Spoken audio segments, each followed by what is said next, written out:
안녕하십니까. 반갑습니다. 네, 화면이 좀 지난번하고 다른 것처럼 보이나요? 네, 우리 건강불자회에서 우리 새로운 장비를 또 마련을 해 주셨습니다. 그래서 그 일주일 동안 우리 그 향후 거사님이 이제 집에서 이제 세팅을 해서 한번 시험을 해 보시고 오늘 1시간 전에 와서 이제 새롭게 세팅을 했습니다. 좀 더 음질하고 화질이 조금 더 좋게 더 보실 수 있도록 우리 건강불자회 회장님하고 회원분들이 또 이렇게 힘을 써 주셨고 또 새로운 장비를 또 점검하고 세팅하면서 보다 더 좋은 강의가 되도록 힘써 주신 우리 향후 거사님하고 건강불자회 회원 여러분에게 감사한 말씀 드리고요. 오늘 강의 이어가도록 하겠습니다. 여기 미국은 한 2, 3일째 굉장히 기온이 떨어지고 LA는 비바람이 많이 몰아칩니다. 그리고 근처에 산간 지역에는 눈이 굉장히 많이 왔다 그러는데 한국은 어쩐지 모르겠습니다. 자, 오늘 이제 수신결 그 본문입니다. 정정분의 그 세 번째 질문인데요. 지난번에 했던 내용에 이어서 도노 점수에 관한 내용입니다. 그래서 오늘 그 질문의 내용이 도노를 했다면은 이미 깨달았으면 다 끝난 거 아니냐. 근데 어째서 도노한 이후에 계속해서 점수를 점차로 또 수행을 해 나가야 되느냐, 닦아야 되느냐라는 질문으로 시작을 합니다. 그래서 우리 화면이 이제 전에는 파워포인트만 보이고 제 얼굴이 보이지 않았는데 이제 저도 보니까 보기가 좋으네요. 이제 화면에 파워포인트가 보이고 제 얼굴을 제가 보면서 할 수 있어서. 네. 그러면은 오늘 이제 제목이 이거고요. 우리 본문 보도록 하겠습니다. 세 번째 질문이 거기 그 화면에 보시는 한문 있고 밑에 질문의 내용입니다. 스님께서는 도노와 점수의 두 문이 모든 성인들이 밟아온 길이라 말씀하셨는데 깨달아 이미 도노했는데 어째서 점수를 해야 하며 그 닦음이 만약 점수해야 하는 것이라면 어째서 도노라고 말할 수 있습니까? 도노와 점수의 두 가지 뜻을 다시 설명하셔서 남은 의심을 끊게 하여 주십시오. 그래서 이 질문의 내용 그대로입니다. 이 도노했으면 다 깨달았으면 이미 끝난 거 아니냐. 그런데 깨닫고 난 뒤에도 계속 점차로 닦는 게 있다고 한다면 그걸 도노라고 할 수 있겠느냐 이렇게 질문을 한 겁니다. 그래서 이 두 관계를 도노와 점수의 관계를 다시 한번 설명을 해 주십시오라는 그 내용입니다. 그래서 보조육사의 답입니다. 도노라는 것은 일단 도노에 대한 설명을 먼저 합니다. 범부가 미혹했을 때 4대를 몸으로 삼고, 그러니까 4대는 지수합풍이라는 거죠. 우리 몸을 이루고 있는 구성하는 구성요소일 뿐인데 망상을 마음이라 여겨서 자기의 성품이 참법신임을 알지 못하고 자기의 신령한 지혜가 여기서 이제 영지라고 이름을 붙였어요. 신령한 지혜가 참 부처인 줄을 알지 못하여 마음 밖에서 부처를 찾아 물결치듯이 헤매다가 갑자기 선지식의 가르침으로 바른 길로 들어가 한 생각에 빛을 돌이켜 자기의 본래 성품을 보는 것이다. 자, 여기서 앞에 설명이 쭉 길었지만 도노는 결국은 뭐예요? 자기 본래 성품을 보는 것, 즉 견성하는 거라는 얘기예요. 견성, 자기 본래 성품을 본다는 얘기는. 그래서 견자 본성이죠. 자기의 본래 성품을 보는 것이 도노인데, 그러니까 선지식의 가르침으로 바른 길에서 한 생각 빛을 돌이켜 일념 해광입니다. 해광 반조라는 말은 이제 노자에서 온 말이지. 그렇죠. 그런데 이 성품 자리에는 본래 본래가 없고, 그러니까 본래 성품을 본다고 하는데 그 성품은 본래 본래가 없고 무르의 지혜 성품이 본래 스스로 갖추어져 있어서 모든 부처님과 틀 것만큼도 다르지 않기 때문에 도노라고 하는 것이다. 자, 답이 이제 도노에 대한 설명이 이 부분입니다. 그래서 견성하는 것, 자기 본래 성품을 보는 것이 바로 도노이고, 그리고 그 본래 성품을 본다고 했는데 그 성품이라고 하는 것은 본래 본래가 없다라는 거예요. 본래 본래가 없다라는 얘기는 어떻게 보면은 그러가려면 무르의 지혜 성품이 본래 스스로 갖춰져 있다는 말은 달리 이제 긍정적으로 표현한 건데 루가 셀루자고 이게 번뇌예요. 그러니까 번뇌 없는 지혜 성품이 본래 스스로 갖춰져 있다라는 얘기니까 결국은 우리가 본성이라고 하고 하는 우리 마음, 본래 마음이라고 하는 그 자리는 본래 번뇌가 없는 자리가 바로 본래 성품이다. 그걸 알았기 때문에 도노라고 하는데 그렇다면 본뇌가 본래 없는데 수행해야 될 게 뭐가 있겠느냐 이 말이에요. 그리고 원래 부처님과 들 것만큼도 다르지 않기 때문에 도노라고 하는 것이다. 여기까지는 이제 우리가 일반적으로 얘기하는 이제 내가 부처임을 이미 깨달았으면 더 이상 본뇌가 없음을 알았다라는 거예요. 그런데 왜 점수를 해야 되느냐라고 이제 질문한 거에 대해서 점수에 대한 설명이 이제 늘 쟁점이 되는 거예요. 그 다음에 이제 그 보조국사가 점수를 뭐라고 설명했는지를 한번 봅시다. 그러면 이렇게 돈을 했는데 왜 후에 점수를 해야 되느냐? 자, 점수라는 것은 비록 본래 성품이 부처와 다름이 없음을 깨달았으나 끝없는 옛부터 익혀온 습기는 갑자기 없애버리기 어려우므로 깨달음에 의지하여 닦아 점점 익혀서 공을 이루고 오랜 동안 성인의 자질을 길러 오랜 시간이 지나야 성인이 되는 것이므로 점수라 하는 것이다. 비유하자면 어린아이가 처음 태어났을 때 모든 기관이 갖추어져 어른과 다르지 않지만 그 힘은 충실하지 못하므로 상당한 세월이 지나야 비로소 어른이 즉 성인이 되는 것과 같다라고 이렇게 설명을 합니다. 그래서 이제 도노 이후에 왜 점수를 해야 되는가에 대한 질문에 대해서 보조국사의 대답은 깨달아서 본래 성품이 부처와 다름이 없음을 알았지만 지금까지 살아오면서 내 몸에 배인 습기라는 거죠. 내 몸의 습관이에요. 그것이 갑자기 없어지지는 않는다. 비록 내가 부처임을 알았고 본래 성품은 원래 번뇌가 없는 자리라는 걸 알았지만 이것을 계속해서 이제 습기를 없애기 위해서는 이 깨달은 후에도 그 깨달음에 의지해서 깨달음에 근거해서 이제 삶을 살아나가야 된다라는 그 얘기예요. 그래서 이제 비유하는 게 어린애가 어른하고 똑같이 모든 우리 신체 구조를 다 갖추고 있지만 완전히 인간 구실을 하려면 어떻게 돼요? 미성년자라는 얘기는 이제 미성인이라는 얘기잖아요. 그죠? 아직 일반적으로 미성년이라고 했을 때 나이가 덜 됐다는 뜻이지만 성인이 아직 어른이 되지 않았다라는 뜻이니까 그 어른이 되지 않았다라는 말은 완전한 인간 구실을 혼자서 사람 구실을 할 만큼 충실하지 못하다는 말을 아직 미성인이라 그러잖아요. 그죠? 그래서 그걸 비유를 했어요. 어린애가 어른과 모든 우리 신체 기관은 똑같이 갖춰져 있지만 어른이 되어야 이제 되는 것과 같다라는 그 얘기입니다.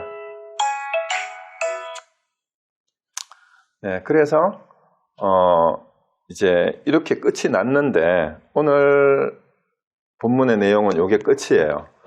그러면 이제 지난번에 이제 말씀을 드리면서 이제 도노 점수와 관련해서 승철 스님이 도노 점수는 선문의 이단이고 막 이제 사설이다라고 이제 비판을 하면서 한국에서 돈전 논쟁이 이제 크게 이제 대두가 됐던 적이 있었어요. 그러고 그 이후에 이제 도노 점수가 맞느냐, 도노 점수가 맞느냐라는 이제 양대 설이 서로 이제 대립이 되면서 지금까지도 불교를 좀 공부를 한다는 분들은 돈전 논쟁에 대해서 계속 얘기를 하는 분들이 굉장히 많으세요. 그래서 제가 오늘 이 돈전 논쟁에 관해서 제 나름대로 제 견해를 이제 좀 말씀을 드리고 정리를 하고 이제 그 다음 수신결 진도를 나가는 게 좋을 것 같아서 오늘 돈전 논쟁에 관한 내용을 완전히 정리를 한번 하고 넘어가도록 하겠습니다. 그래서 우리 돈전 논쟁이 사실은 시작이 된 것은 이 보조국사하고 성철 스님 사이에 이 논쟁이 있기 이전부터 초기 불교에서부터 사실은 이 돈전 논쟁과 유사한 깨달으면 끝이냐, 점차로 계속해서 닦아야 되냐는 논쟁이 계속 있었어요. 그래서 이 던전 논쟁의 연원과 또 쟁점이 뭔지에 대해서 오늘 말씀을 드리려고 하는데, 관심 있는 분들은 제가 썼던 논문이에요. 이게 98년도에 백년불교 논집 제 8집에 실렸는데, 제목이 던전 논쟁의 사역 방법론적 함의라는 또 제목으로 제가 그 논문 공모를 해서 제가 프로포즈를 냈더니 쓰라고 해가지고 써서 제출한 논문입니다. 근데 저도 이게 파일이 없었어요. 파일이 없고 이제 별서문만 가지고 있었는데, 이제 그 백년불교 논집 그 논문집하고, 근데 인터넷을 검색해 보니까 어떤 분이 제 파일을 블로그에다가 올려놨더라고요. 그래서 여러분 구글에 들어가서 제 이름하고 요거 그대로 검색을 하면 인터넷에 검색이 되니까 원문 전체를 보실 분들은 요거를 보시고 참고를 하십시오. 그리고 앞부분은 이제 던전 논쟁에 관해서고, 뒷부분은 이제 이걸 사회학 쪽에 어떻게 이제 연기를 시킬까 하는 내용이니까 그쪽은 뭐 관심 없으면 안 보셔도 되고, 던전 논쟁을 정리한 부분은 제 논문을 참고해서 여기서 요약을 해서 오늘 말씀을 드리는 겁니다. 요거를 한번 보시면 조금 더 관심 있는 분들은 상세하게 보실 수가 있고, 오늘은 제가 고민을 많이 했어요. 이거를 줌 강의에서 말씀을 드릴까 말까, 괜히 얘기해가지고 도로 헷갈리고 골치 아프게 만드는 게 아닌가, 정리도 안 되고 그런 생각도 있었어요. 근데 어쨌든 제 논문에 썼던 내용은 이제 이렇게 요약해서 말씀을 드리면, 일단 던전 논쟁의 연원에서부터 이제 성철 스님이 보조국사를 비판하면서 촉발됐던 이제 던전 논쟁의 쟁점을 정리를 한 건데요. 사실은 이 던전 논쟁은 이제 다르게 말하면 불교에서의 수증론이라고도 다르게 얘기를 해요. 그러니까 수행과 그 다음에 수행한 다음에 깨달음이 어떻게 입증이 되는가 하는 그 내용이죠. 근데 사실은 이 불교 수증론의 연원은 논쟁이 됐던 거는 초기 불교의 사성제라 그러죠. 사성제. 사성제에 대해서부터 이미 논쟁이 있었어요. 그게 뭐냐 하면, 우리가 아는 불교의 사성제는 뭐죠? 4개가 뭐죠? 고집멸도인데, 그 고집멸도의 내용이 우리가 이제 현실에서의 괴로움, 고통, 그러니까 우리가 완전하지 못한 또 불안한 어떤 그런 것들을 다 이제 고통이라고 하는데, 고통의 원인이 집착인데, 이것을 집착을 끊고 완전히 괴로움이 없어진 상태를 열반이라고 하고, 그걸 멸이라고 하는데, 어떻게 하면은 열반에 들어가느냐 하는 게 이제 그 방법으로서 도성제를 얘기한다라고 얘기하는 게 일반적으로 이제 사성제를 설명하는 기초교리인데, 거기에서 이제 반론을 제기하는 사람들이 있어요. 왜냐하면 순서가 고집멸도인데, 이제 팔정도가 곧 중도다. 그렇다면 깨닫지 못한 상태에서 정도와 중도를 실행한다라는 것은 말이 안 된다. 그리고 깨달은 다음에 정도와 중도가 실제 삶에서 실현될 수 있다.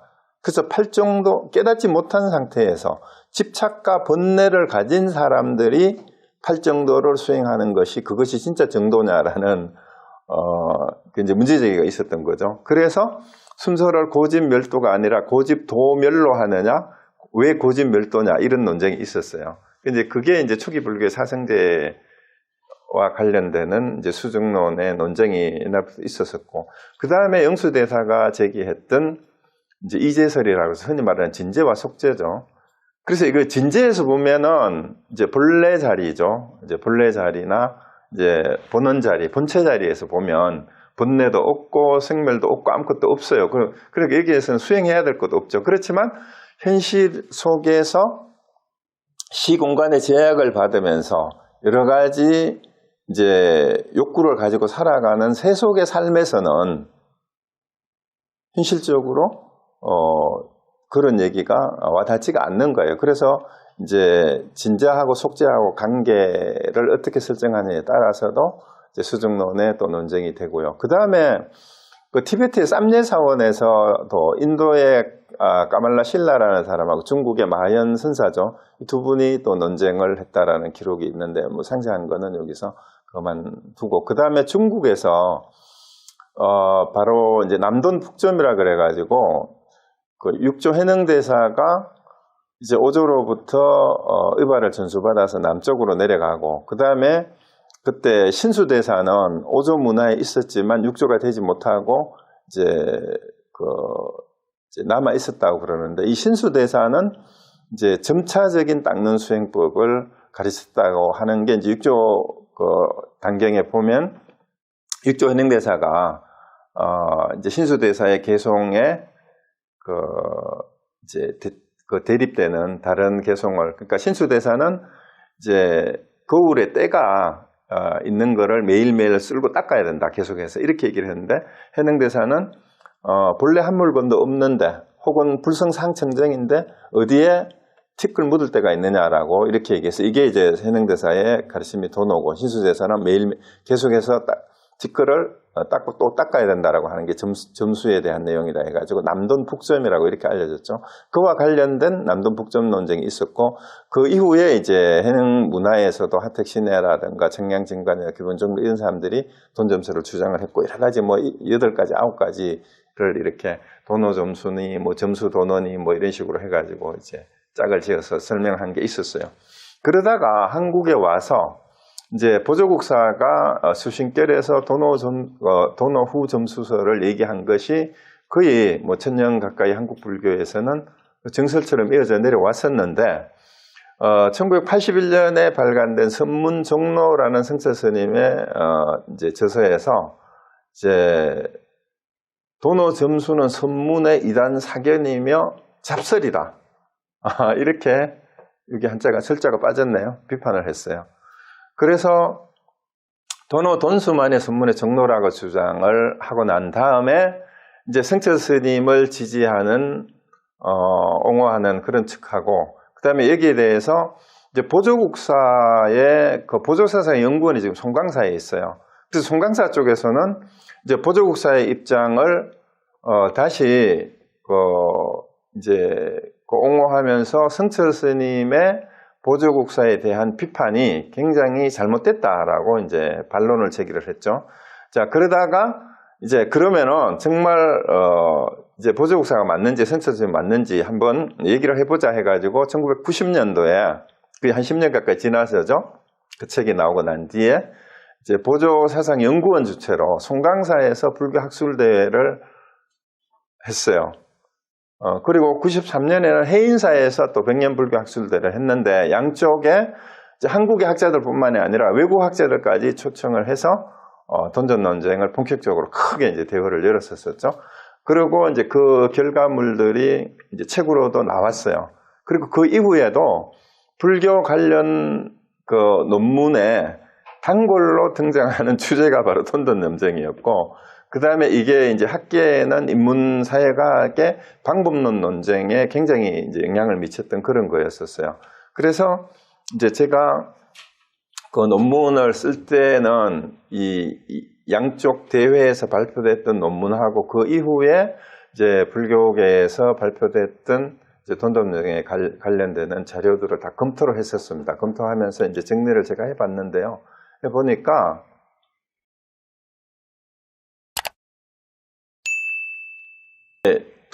결국은 이제 보조국사의 도노 점수설이 맞느냐, 성철 스님이 주장했던 도노 돈수론이 맞느냐, 아니면은 양쪽 다 나름대로 일리가 있다. 그래서 제3의 입장을 또 나름대로 이제 모색하는 이런 이제 부류로 이렇게 입장이 나누어졌는데요. 일단 그 왜 이런 얘기가 있었느냐 하는 게 먼저 보조국사의 도노 점수설하고 여기에 대해서 비판한 성철 스님의 내용을 잠깐 살펴보도록 하겠습니다. 그 수신결에서 오늘 봤던 내용 그대로예요. 도노는 한 생각 돌이켜 자기의 본래 성품을 보는 게 이게 도노다. 이제 오늘 했던 본문에 있었던 내용이죠. 그리고 그 자리에는 원래 본래가 없고 무리의 본래 부족했기 때문에 부처와 득급만 다르지 않다. 그래서 도노다. 그런데 점수에 대한 이제 설명이 바로 오늘 봤던 내용인데 비록 본래 성품의 부처와 다름없음을 깨달았지만 습기를 갑자기 버리기 어렵기 때문에 깨달음에 의해서 닦아서 차츰 일어나가야, 익혀나가야 나중에 비로소 이제 성인이 된다라고 오늘 했던 내용은 여기고요. 그 다음에 인용한 부분은 아직 우리가 보지 않았어요. 다음에 수신결 뒷부분에 나오는 내용인데요. 이 내용이 이제 보조국사의 실제 주장이고, 이제 요거를 많이 따라요. 우리 한국에서는. 깨달은 뒤에 오래오래 밝히고 살펴서 망념이 일어나거든 도무지 따르지 말라. 일단 깨달았긴 깨달았는데, 깨닫고 난 다음에도 망념이 일어난다라는 얘기가 이제 성철 스님의 주 비판에 초점이 됐던 게 요거예요. 깨달은 뒤에 오래 밝히고 살펴서 망념이 일어나는 따르지 말라.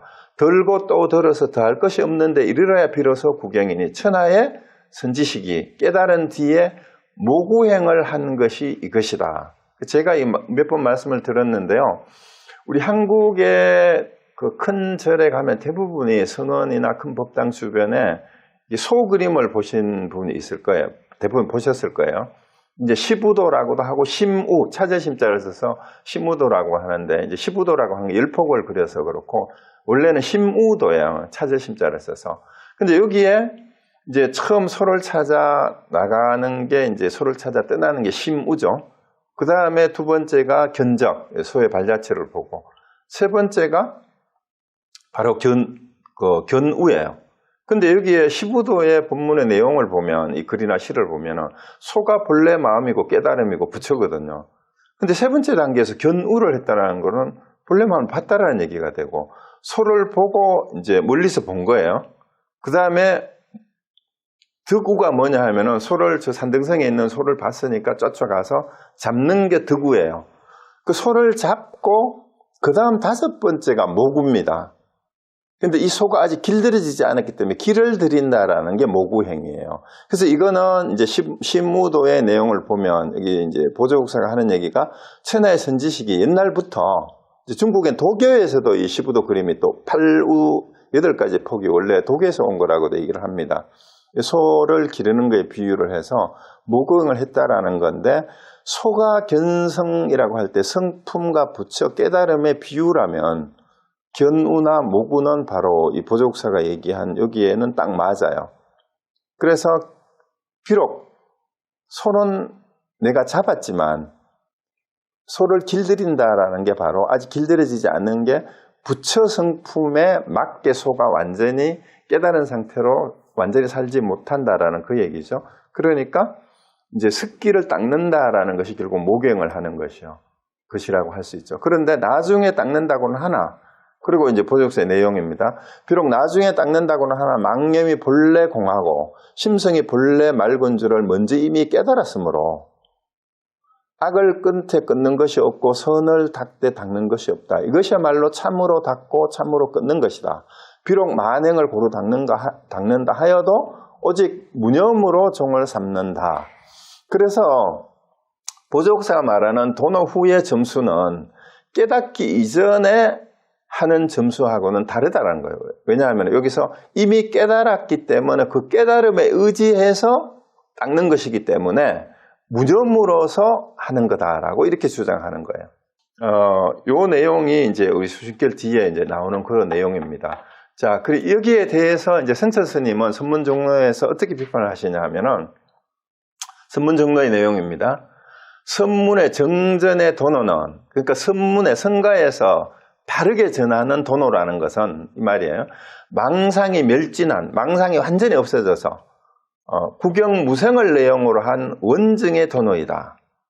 그러니까 망상이 남아있으면 이건 도노가 아니다라는 얘기예요. 그 습기가 남아있으면 도노가 아니다 이 말이죠.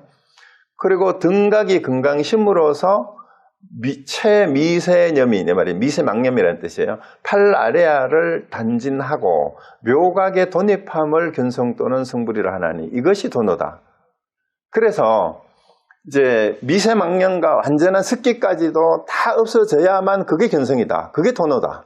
이렇게 얘기를 하는 거예요. 그리고 영산정맥이란 말은 뭐예요? 이제 부처님께서 주로 영산해상에서 설법을 하셨으니까 부처님께서 직접 전해온 정통맥은 이 말이에요. 그리고 조계 직전이라는 말은, 조계는 육조 회능대사의 별호예요. 그리고 6조 현행대사가 머물던 산입니다. 그 조계 직전이라면 6조 현행대사가 직접 전한 것은 이 말이에요. 그런 견성은 그 내용이 근본 무명인 팔 아래하의 미세망상이죠. 미세망상이 영멸한, 완전히 없어진 무심, 무생, 무념 등의 구경 불지에 있음이 명확하다. 그래서 이는 망멸증진하여 병차 약제하고 어떤 방편도 다 없다 이 말이에요. 이제 병이나 약도 다 제거하고 그다음에 교관을 감식하여 함식하여 그러니까 일체의 가르침과 이런 것들을 다 습수해서 이 말이에요. 그래서 현증 원통한 이제 원증 돈증의 증온이 이것이 불조정전의 견성임의 도노다. 그래서 이제 미세망념이 결국 비슷한 말이에요. 미세망념 완전히 없어져야 그게 도노고 그게 견성은 그게 견성이다 이 말입니다. 그런데 그 밑에 이제 보조국사를 비판한 내용이 요거예요. 견성은 그렇기 때문에 그 원증 원통한 현증 원통한 구경가요. 아니 궁극적인 깨달음. 더 이상 닦아야 할 것이 없는 깨달음을 구경이라 그래요. 그러한 깨달음이기 때문에 십신초비를 내용으로 하는 해오인 도노는 견성이 아니다 이렇게 얘기를 합니다. 그래서 이제 보조국사가 견성했다, 도노했다라고 얘기하는 것은 이제 그 하엄경 십지품에 나오는 그 보살의 수준으로 봤을 때는 십신 가운데 초지보살에 해당되는 거다. 그러니까 이거는 완전한 견성이나 도노가 아닌 해오에 불과하다. 해오라는 것은 이제 그냥 아르마리에 불과하다. 이치만 알았을 뿐이고 완전한 깨달음 아니다라는 그 내용이에요. 그리고 이제 오후보림에 대해서 얘기를 합니다. 오후보림은 원증 이후와 무의무사하며 무심무념한 상적상조. 그러니까 항상 적조한, 이 말 항상 적조한 그러한 대해탈 신경이기 때문에 절학 무위 한도인의 이문자제한 이 무심대정에는 습기는 홍로점설이다.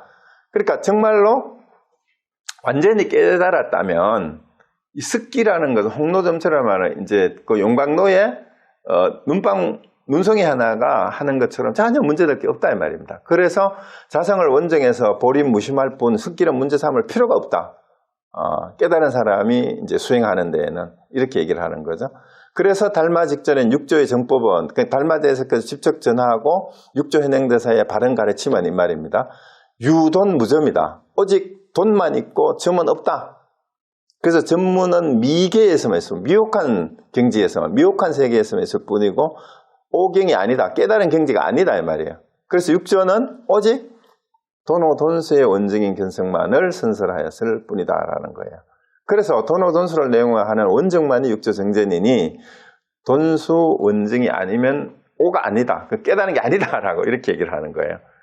그래서 이제 여기 분명하죠. 이제 성철 스님의 보조국사를 비판하는 내용은 완전히 깨달아서 구경각에 이르러 더 이상 번뇌망상이 없고 닦아야 할 것도 없는 그런 경지까지 가야 그게 견성이고 그걸 증오라고 하고 구경각이라 한다. 그게 도노다.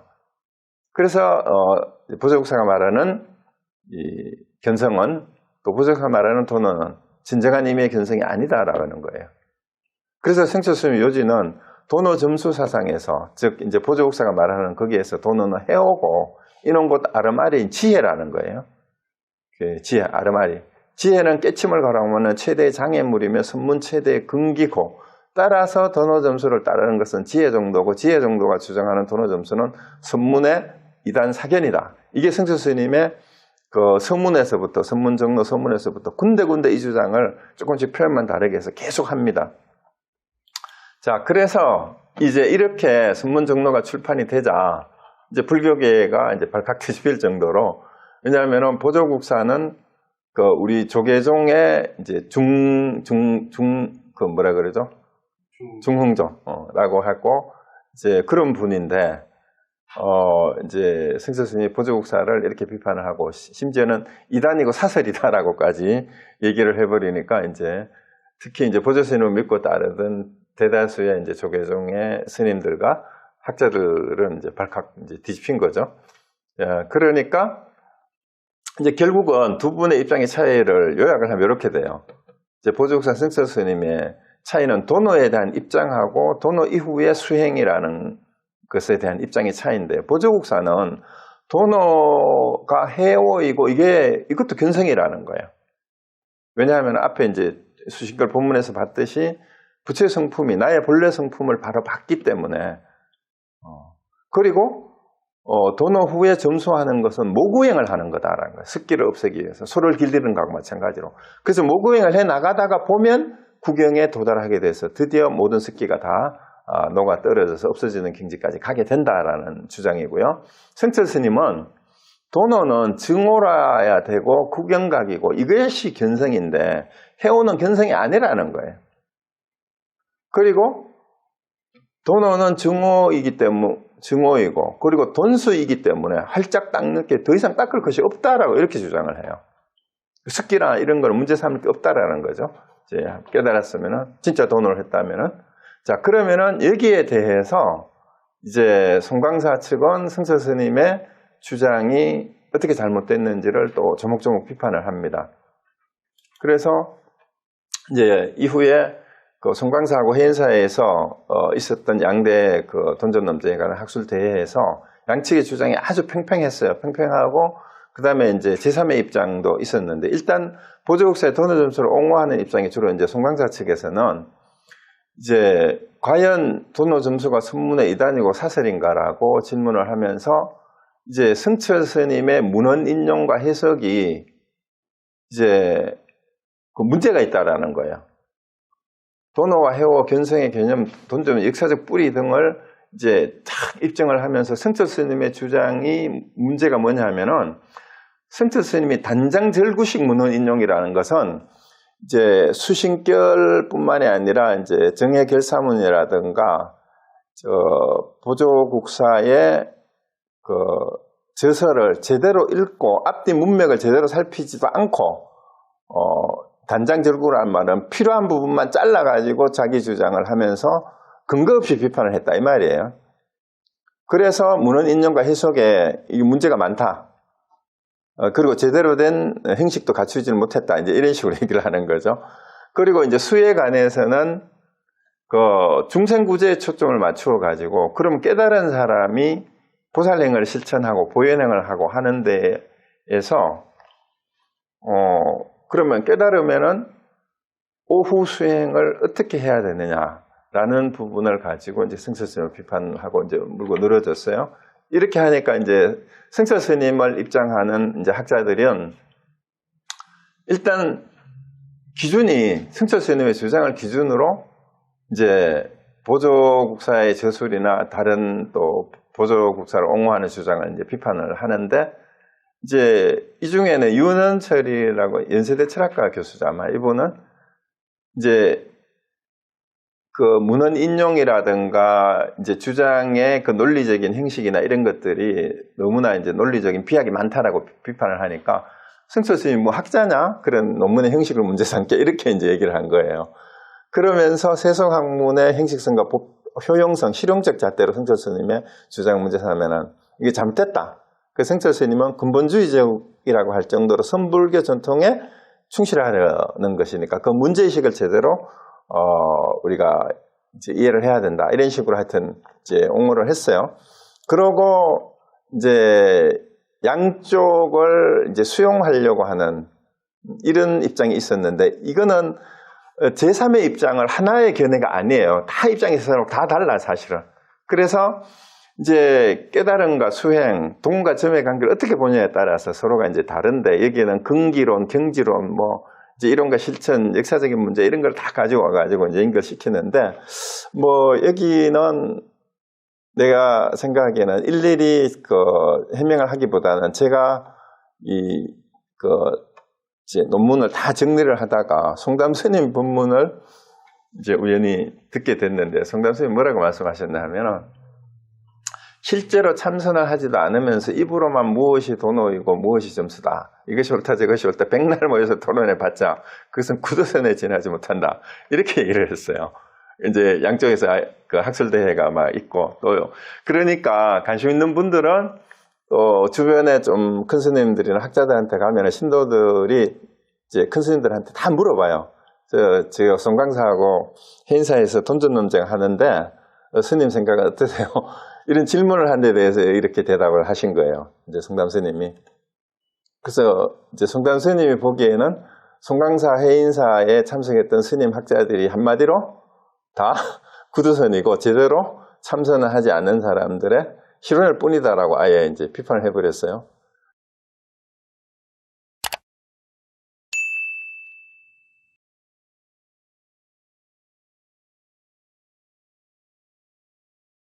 그래서 그때 이제 나왔던 얘기가 뭐냐면은요, 이제 송강사에서도 그랬고, 이제 해인사에서도 그랬고, 막 서로 비방하고 비난하고 감정적으로 넌 깨달았냐? 그러면 보조스님 마군이면은 니는 뭔데? 하고 막 이런 식으로 이제 그런 논쟁이 막 있었나 봐요.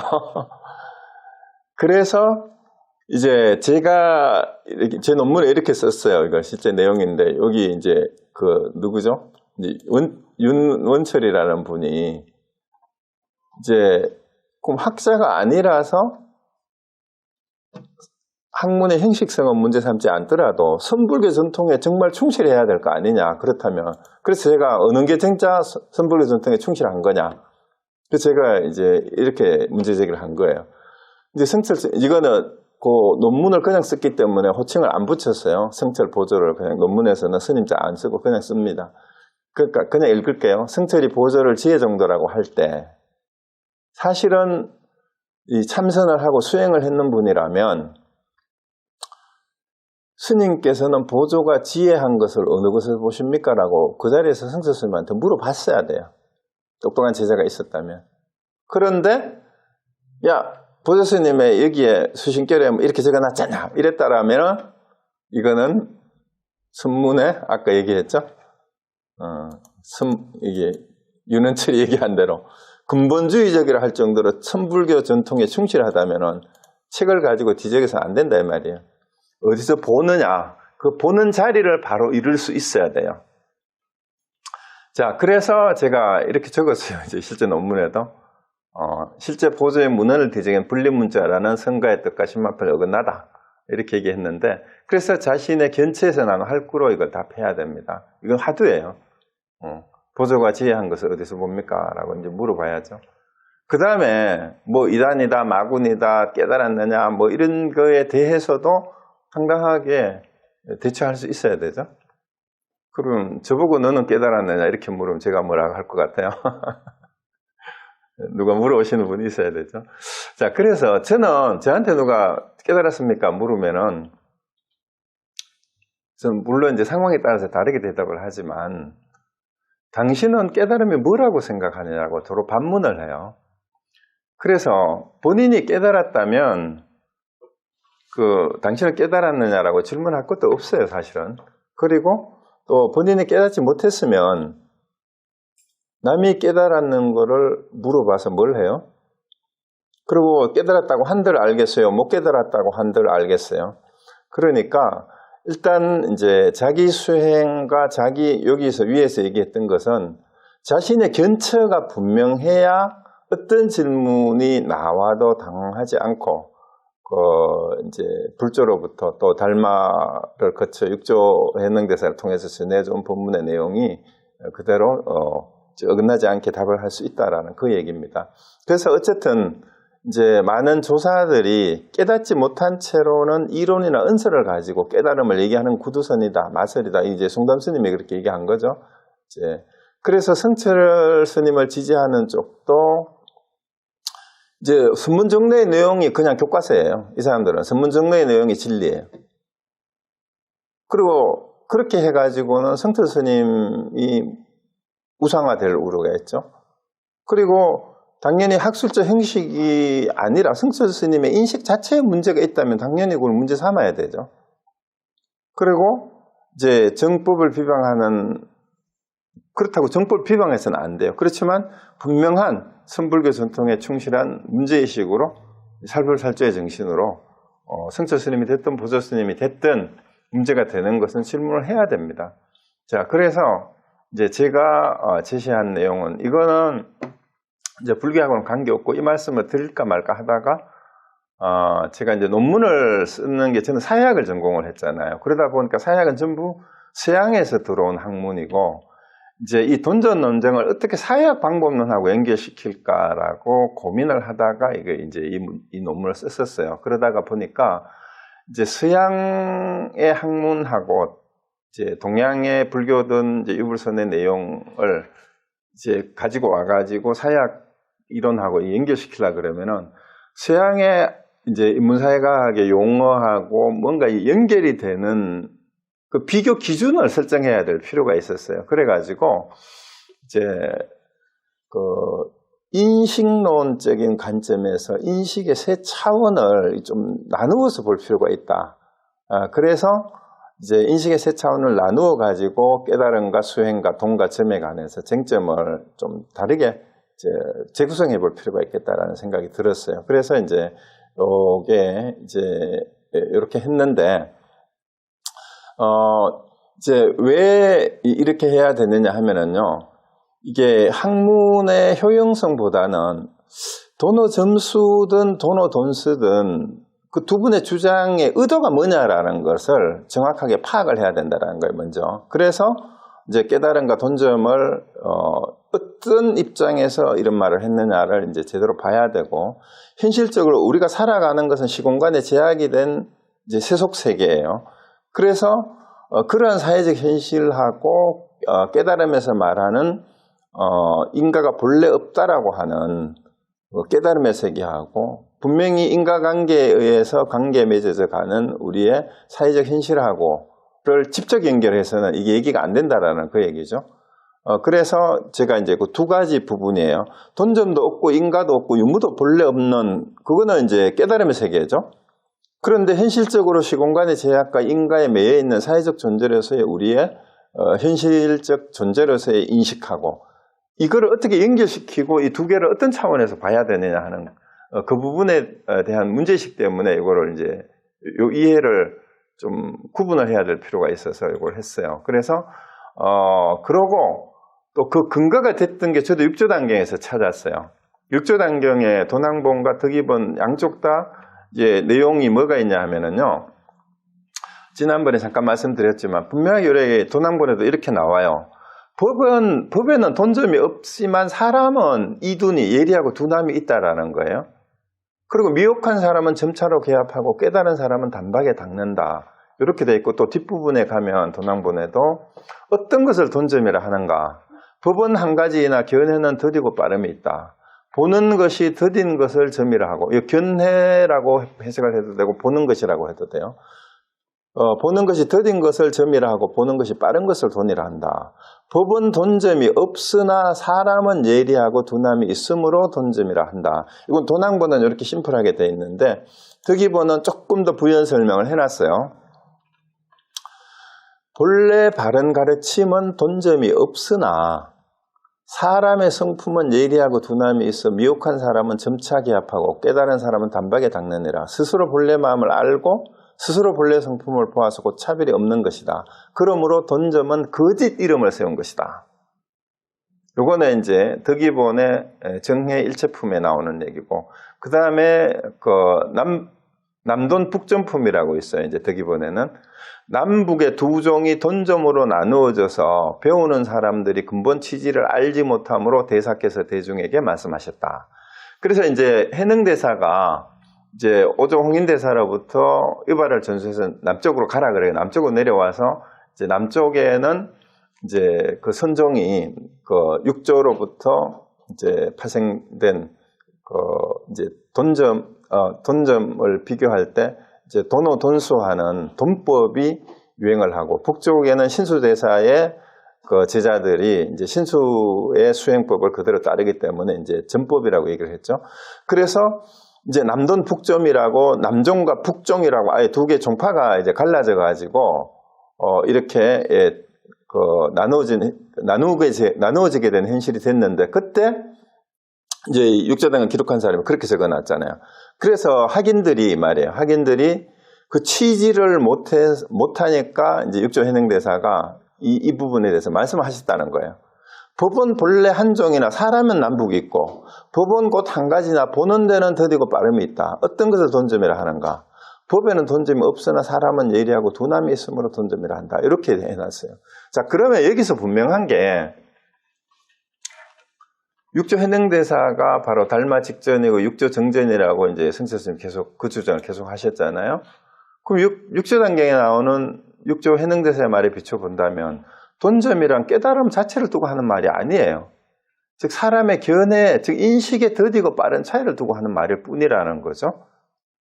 자, 그래서 이 깨달음하고 사람의 인식하고 그 관계를 정확하게 구분할 필요가 있다. 즉 깨달음의 세계, 본체의 세계하고 우리가 살아가는 현실 세계를 어떻게 구분해서 연결을 어떻게 지어야 하느냐 하는 그 부분이에요. 그래서 인식의 세 차원을 제가 나누었는데 이거는 제 책이에요. 그 주역사회학이라고 외문서원에서 출판했던 책인데 제가 박사학위 논문을 보완을 해서 단행본으로 이제 출판을 했는 건데 그 2장에서 동양사상과 생산의 비교 구준이라는 이런 이제 챕터로 요 차원을 세 개로 나누었는데 이게 제 책하고 조금 달라요. 왜냐하면 그때 벌써 20년도 넘었잖아요. 20년 동안 제가 그 사이에 조금 공부를 더 하다가 보니까 용어나 이런 것들을 조금 다르게 사용하는 게 더 좋겠다 싶어서 이번에 정리를 하면서 약간 다르게 했는데 혹시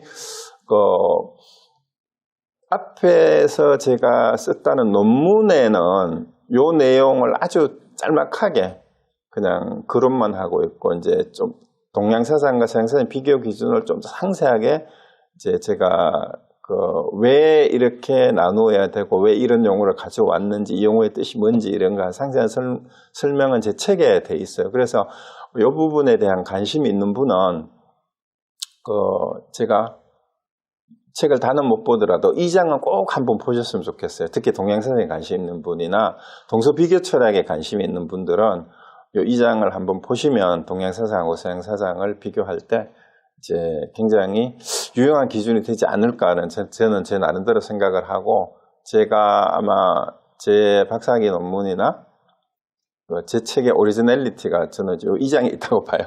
근데 별로 사람들이 주목을 잘 안 하는 것 같은데 제가 혼자 지어낸 얘기가 아니라 이제 어떻게 하면은 제가 사회학을 하면서 이 사회학이 전부 서양에서 들어온 수입된 학문이잖아요. 그 이론들이 전부 다 외국 학자들의 얘기고 서양 철학에서 영향을 많이 받은 내용인데 동양의 그 사상을 사회학 하는데 가지고 오려고 하다가 보니까 뭐 소통이 되는 그 수준을 이렇게 비교할 근거가 있어야 되겠다 싶어서 이거를 마련을 했었습니다. 그래서 이제 세 가지 인식의 차원을 이렇게 도하고 존재 차원, 시중하고 현존재 차원, 존재자 차원으로 했는데 일단 요거를 잘 보세요. 자인, 다자인, 자연대를 세 가지 차원을 나누어서 봤는데 일단 요 내용을 한번 조금 제가 상세하게 이게 설명을 그냥 하고 넘어가면 헷갈릴까 싶어서 어제하고 그저께 이틀 동안 제 책의 내용을 가능하면 좀 상세하게 요약을 해서 가지고 왔어요. 가지고 왔는데 설명을 제가 요약해서 볼게요. 그리고 주로 이제 존재, 현존재, 존재자라는 말은 하이데거의 존재와 시간하고 그 이후에 사르트르나 후설의 현상학 같은 데에서도 이 개념들이 그대로 쓰여서 주로 하이데거의 존재와 시간이라는 책에서 많이 인용을 했습니다.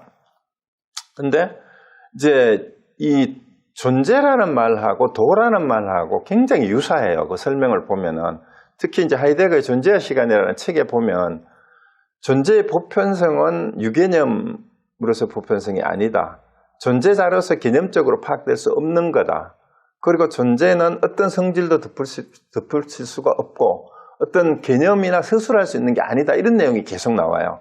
그래서 존재라고 하는 것은 특히 이제 서양에서 독일어로 자인이에요. 자인은 거기 서술할 수 없고 뭐뭐라고 할 수 없는 것이라는 거예요. 그러면 그 두 번째, 세 번째, 네 번째 문단에 보세요. 그렇다면 이제 학문이라는 것은 개념을 가지고 서술하는 게 학문이잖아요. 그러면 존재에 대한 해명이나 존재를 밝히는 이런 학문 세계에서 할 수 없느냐? 그런데 그건 아니라는 거예요.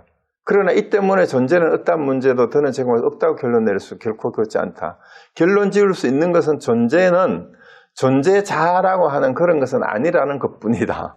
여기서 말하는 존재자가 뭐냐면 우리가 말하는 사물이라고 생각하면 돼요. 대상.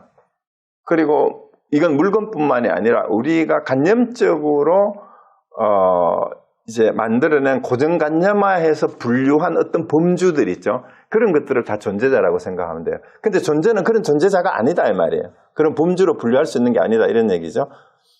그래서 이제 존재가 정의 불가능하다 이 말인데 그렇다고 해서 존재의 의미에 대한 물음을 취소하는 것이 아니다. 이거는 이제 동양식으로 바꾸면 어떻게 돼요?